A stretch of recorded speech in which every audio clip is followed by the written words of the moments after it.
Sa wakas nga ay nagkaroon na rin ako ng oras para punasan itong pader sa kwarto namin. Kahit nga wallpaper lang pala itong gamit namin ay kinakapitan din pala ito ng alikabok. Kaya dapat alaga talaga siya sa linis at punas araw-araw lalo na't may mga bata tayong kasama. Pagkatapos ko nga palang magpunas dyan ay nagsimula na rin ako maggupit na tong wallpaper. Lalagyan ko kasi yung part na walang wallpaper kasi yan yung mga pinagtatanggal ng anak ko. Kaya medyo naniniwala talaga ako sa kasabihang walang aesthetic na bahay kapag may kasama kang bata, lalo na kung toddlers. Medyo nahirapan nga ako magsukat dyan pero bahala na basta madikitan ko lang to at gumanda nga sa paningin ko.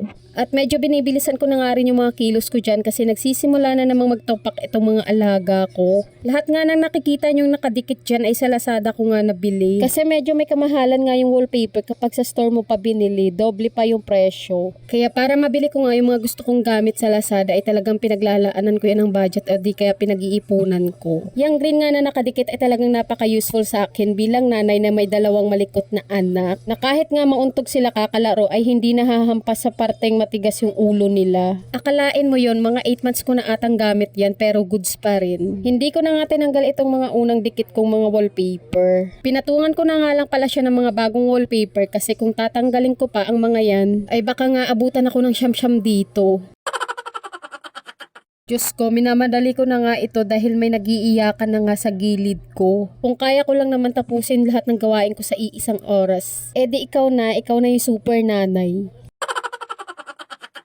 Ay nako, kung marami nga lang akong pera ay pinasemento ko na to at hindi na nga ako nagtiis kakalagay nitong wallpaper. Pero tumatagal naman itong wallpaper, months nga lang at hindi naman inaabot ng taon. Maganda nga kasi talaga kapag nakasemento kasi kahit ilang taon man ang abutin ay ganun pa rin kaganda. Kaya isa rin to sa mga dahilan kung bakit ko talaga pinasok itong pagbablog. Kasi syempre sa ngayon hindi naman agad ako makapagtrabaho kasi nga may dalawang alagain nga ako at kailangan talaga ako dito sa bahay at gusto ko talagang matutukan yung paglaki nila. Kaya tiis-tiis muna tayo kung anong meron sa ngayon. Ang importante naman ay may nasisilungan tayo at safe yung family natin. Kaya sipag at tiyaga lang talaga yung kailangan natin gawin para nga maabot natin yung iba nating pangarap. Kaya nga ako'y naglalambing sa inyo at nakikisuyo na ang simpleng pag-like, share, and comment nyo ay napakalaking bagay sa aming mga small content creator o nagsisimula pa lamang. At yung pinaka-importante nga ay sana tapusin nyo itong video at i-share nyo. Mabalik na nga pala tayo dito sa ginagawa ko. Pagkatapos ko na nga palang dikitan lahat dyan, sinimulan ko na nga rin palang linisin lahat ng kalat ko. Pag nanay ka na nga, kalat mo talaga ay linis mo.